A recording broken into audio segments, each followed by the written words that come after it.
Ya, Assalamualaikum warahmatullahi wabarakatuh. Bertemu lagi dengan Ibu Desra. Jadi, pada hari ini kita akan membahas materi tentang sistem koordinat ya. Baik, jadi Ibu akan nanyain dulu nih kabar kalian. Gimana anak-anak kabarnya? Baik, semoga kalian selalu sehat dan juga tetap patuhi protokol kesehatan ya anak-anak.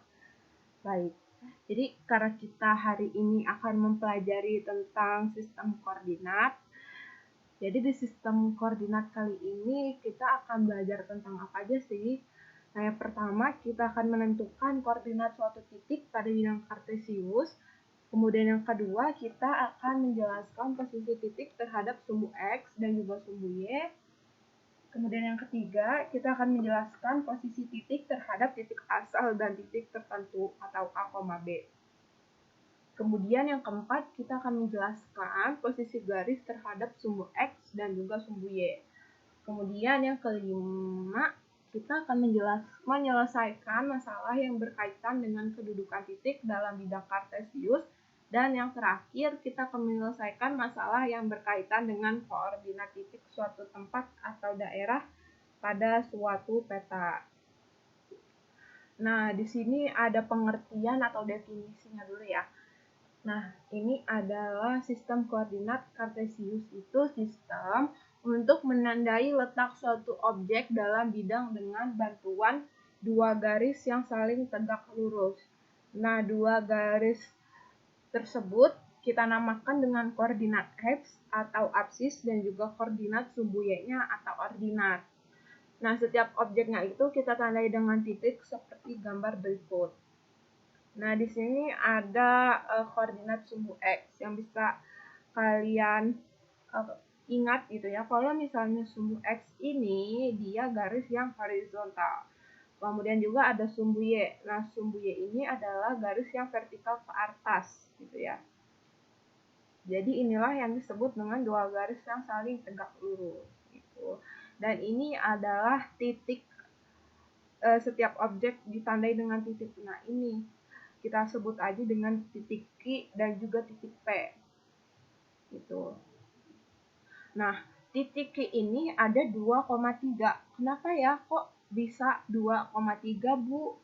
Nah, karena di titik Q ini 2 ini adalah sebagai koordinat X dan juga 3-nya sebagai dengan koordinat Y ya. Jadi yang bisa kalian lihat ini titik Q dia sejajar dengan sumbu sumbu X-nya 2 dan juga sejajar dengan sumbu Y. Nah, sumbu Y-nya ini adalah 3 gitu ya. Sama juga dengan titik P. Titik P itu ada min 2,1. Nah, min 2-nya ini sebagai koordinat sumbu X dan juga satunya sebagai koordinat sumbu Y. Gitu ya. Nih. Itu. Selanjutnya ada contoh sistem koordinat kartesius dalam kehidupan sehari-hari gitu ya. Nah, kira-kira kenapa ya kita jarang gitu mendengar bahwa pesawat terbang itu saling tabrakan atau juga kenapa ya kapal laut itu saling bertabrakan gitu. Kira-kira kenapa ya? Nah, hal ini terjadi karena pesawat terbang dan juga kapal laut itu sudah menggunakan sistem koordinat dalam pengoperasiannya. Jadi, karena itulah mereka tidak saling bertabrakan. Nah, kesimpulannya berarti sistem koordinat kartesius ini sangat dekat ya dalam kehidupan sehari-hari. Makanya penting sekali untuk kalian belajar tentang sistem koordinat kartesius ini. Nah, di sini ada gambar yang sama seperti sebelumnya. Perhatikan bidang koordinat kartesius di atas. Nah, di sistem koordinat kartesius ini dibagi menjadi empat kuadran. Ada kuadran 1 yang letaknya di kanan atas, kemudian ada kuadran 2 yang letaknya ada di sebelah kiri atas, dan juga kuadran 3A yang terletak di kiri atas, di kiri bawah, dan juga kuadran 4 yang terletak di kanan atas. gitu ya. Jadi ada kuadran 1, kuadran 2, kuadran 3, dan juga kuadran 4. Nah, di sini ada titik P. Nah, titik P ini dia berada di kuadran kedua dengan koordinatnya min 2,1. Nah, koordinat X-nya itu adalah min 2 dan juga koordinat Y-nya adalah 1 gitu. Kemudian juga titik Q-nya, titik Q ini adalah ini.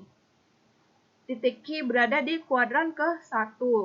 Kemudian dia mempunyai koordinat 2,3 dengan koordinat X-nya adalah 2 dan juga Y-nya koordinat Y-nya adalah 3. Tuh.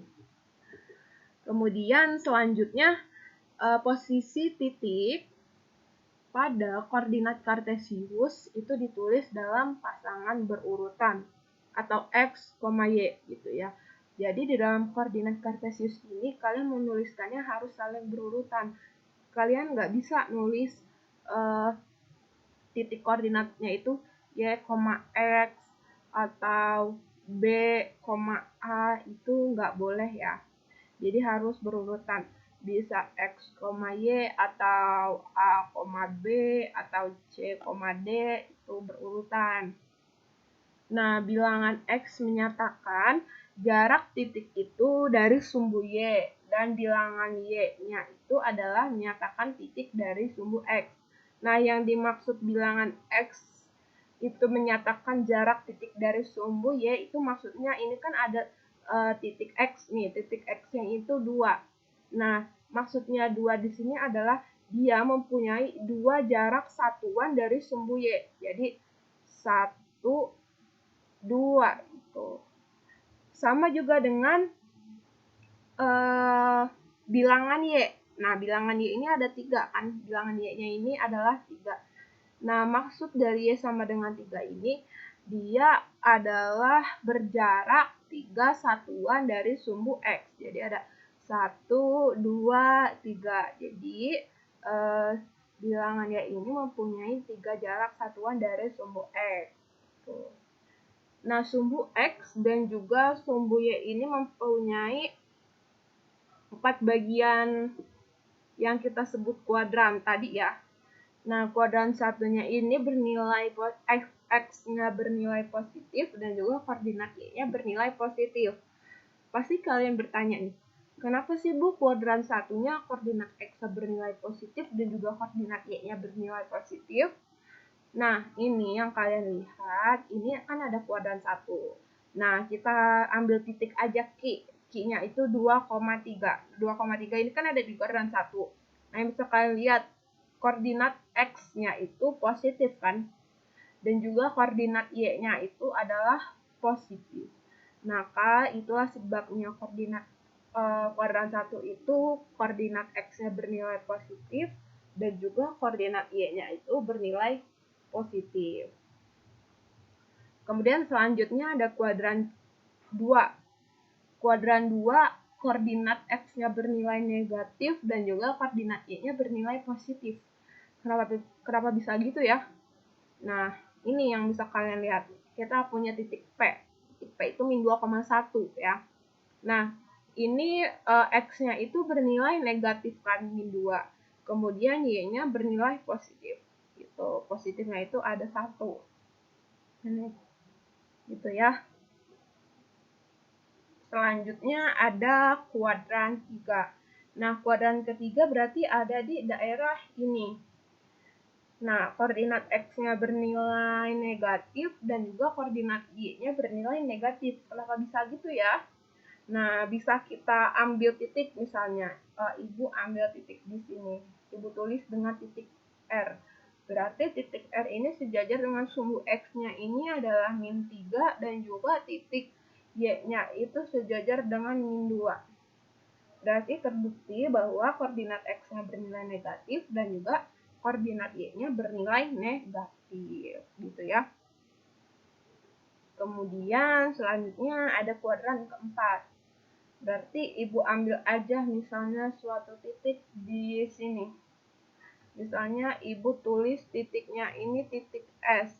Berarti titik S ini dia sejajar dengan sumbu X-nya itu 2 dan juga sumbu Y-nya itu sejajar dengan min 2. Berarti koordinat X-nya bernilai positif dan koordinat Y-nya bernilai negatif itu benar ya.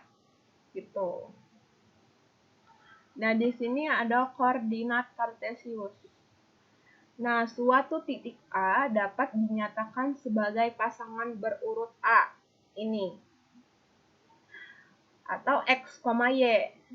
Ya. Nah, X-nya ini adalah jarak titik A terhadap sumbu Y.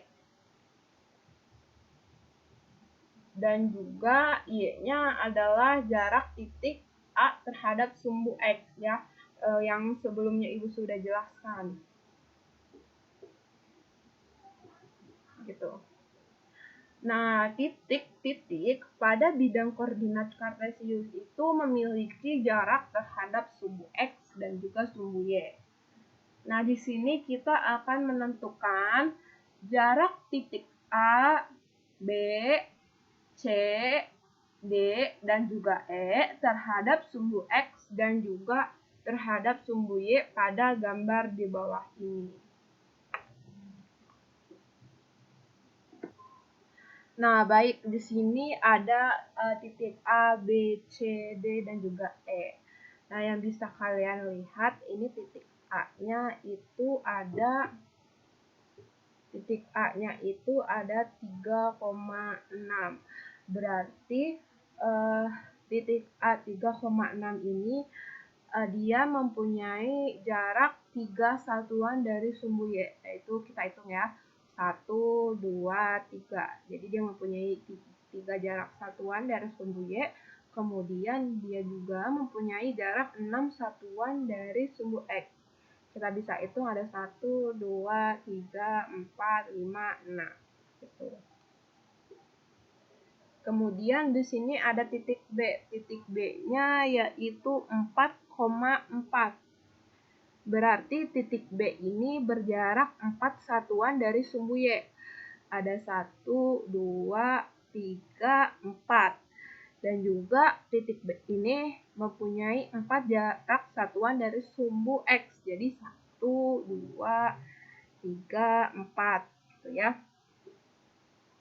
Kemudian di sini ada titik C. Titik C-nya itu ada min 4, berapa nih? Min 4,3. Nah, berarti titik C ini dia mempunyai 4 jarak satuan dari sumbu Y. Gitu. Jadi ada 1, 2, 3, 4. Dan juga dia berjarak 3 satuan dari sumbu X. Nah, ini sumbu X. Jadi ada 1, 2, 3. Jadi benar ya, dia ada 3 jarak satuan dari sumbu X. Kemudian ada titik D. Titik D ini ada min 6,5. Jadi titik D ini mempunyai jarak 6 satuan dari sumbu Y dan juga berjarak 5 satuan dari sumbu X. Kemudian ada titik E. Titik E ini berapa nilainya? X-nya itu min 5, Y-nya juga min 5. Jadi titik E ini dia mempunyai jarak 5 satuan dari sumbu Y dan juga mempunyai jarak 5 satuan dari sumbu R. Gitu ya. Nah, di sini ada penjelasannya lebih rinci. Kemudian selanjutnya kita akan menentukan titik asal terhadap titik tertentu. Gitu. Misal ada titik R dengan koordinat A, B, dan juga ada titik Q dengan koordinat C, D. Nah, maka untuk mendapatkan titik koordinat, kita bisa mengurangkannya dengan cara R dikurangi Q atau A minus C, B minus D. Gitu ya. Nah, di sini ada contoh soalnya. Nah, perhatikan denah daerah perkemahan tersebut. kita akan menentukan posisi objek, posisi pasar terhadap pos utama, kemudian posisi pos 1 terhadap tanah lapang gitu ya. Kemudian kita akan menentukan posisi pasar terhadap pos utama. Nah, berarti di sini ada sebentar. Nah, berarti posisi pasarnya ada di titik, posisi pasarnya ada di titik ini, yaitu titik dengan koordinat 4,3. Kemudian terhadap pos utama. Nah, pos utamanya di sini, yaitu dengan koordinat X-nya 0 dan juga Y-nya 0. Gitu ya. Berarti pasar ini sebagai titik R ya, dan juga pos utama ini sebagai titik Q. Berarti bisa kita tulis gini, R sama dengan 4,3 dan juga Q-nya yaitu atau pasar itu 0,0. Kalau ibu tulis gini, R terus ini Q gitu ya. Berarti pakai rumus ini untuk menentukan titik koordinat, jadi R minus Q. Berarti 4 dikurang 0, 3 dikurang 0. Berarti R, Q-nya yaitu 4,3. Gitu ya. Nah, karena soal diketahui bahwa posisi pasarnya terhadap pos utama, maka mulailah dari posisi pos utama ini ya. Gitu. Sehingga posisi pasar ini ada di 4 satuan, 1, 2, 3, 4 satuan ke kanan dan juga 3 satuan ke atas, 1, 2, 3 gitu ya. Jadi ada 3 satuan ke atas, atau kita tulis gini, 4 satuan ke kanan dan juga 3 satuan ke atas gitu ya. Gitu. Kemudian semoga kalian mengerti. Jadi selanjutnya ada posisi pos 1 terhadap tanah lapang gitu. Kemudian di sini ada posisi pos 1 terhadap tanah lapang. Berarti pos 1-nya ada di sini.